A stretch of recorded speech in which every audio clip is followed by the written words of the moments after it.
Hi, இன்னைக்கு சாதத்தையும் ரவை வச்சு ஒரு சூப்பரான பணியாரம் எப்படி செய்கிறதுன்னு பார்க்கலாம்.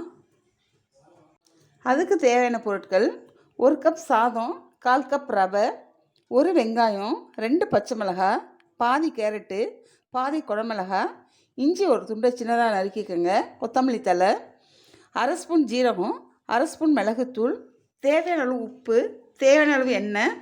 உங்களுக்கு சோடா உப்பு தேவையில்லைன்னு நினச்சிங்கன்னா 1 கரண்டி போல் இட்லி மாவு சேர்த்துக்கோங்க. இந்த பணியாரம் செய்கிறதுக்கு ஒரு மிக்ஸி ஜாரில் சாதத்தையும் 1/4 கப் தண்ணியும் சேர்த்து நல்லா நைஸாக அரைச்சி எடுத்துக்கோங்க.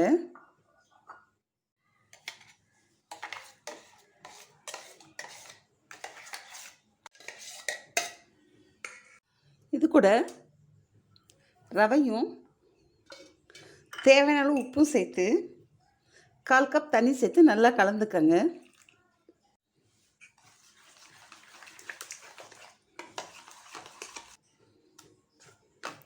இது ஒரு 10 நிமிஷம் போல் ஊறட்டும்.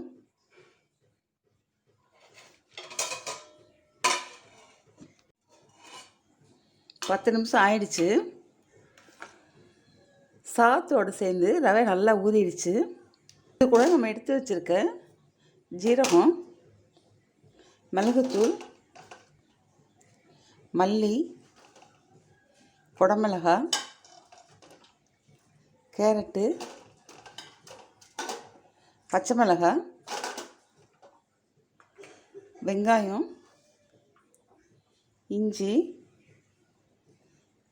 சோடா உப்பு இதெல்லாம் சேர்ந்து நல்லா கலந்துக்கங்க. இந்த மாவை பணியாரமாக சுட்டு எடுத்துக்கங்க.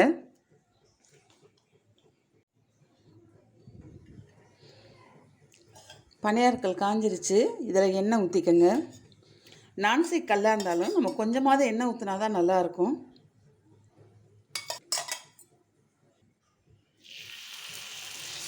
முக்கால் புளிக்கு மட்டும் மாவு ஊற்றுங்க.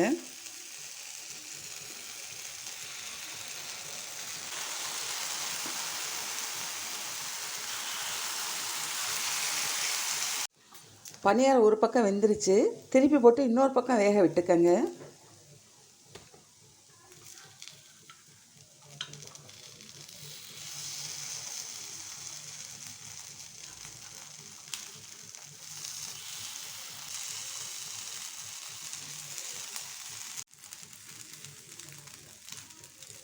இப்போ அடுப்பை சிம்மில் வச்சு வேக விட்டுக்கங்க. பணியாரம் 2 பக்கமும் நல்லா வெந்துருச்சு. வெளில எடுத்துருங்க.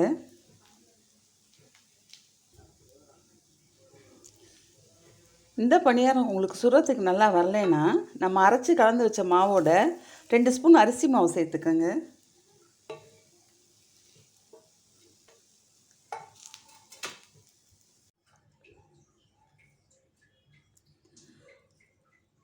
சாதம் மிஞ்சிடுச்சுன்னா இந்த பணியாரத்தை நீங்கள் டிஃபனாவோ ஸ்நாக்ஸாவோ செஞ்சு கொடுக்கலாம். ரொம்பவே சூப்பரான சுவையான இந்த பணியாரத்தை கட்டாயம் நீங்கள் செஞ்சு பாருங்கள். இந்த வீடியோ உங்களுக்கு பிடிச்சிருந்துச்சுன்னா என்னோடய சேனல் சப்ஸ்கிரைப் பண்ணாதவங்க கட்டாயம் சப்ஸ்கிரைப் பண்ணிக்கோங்க.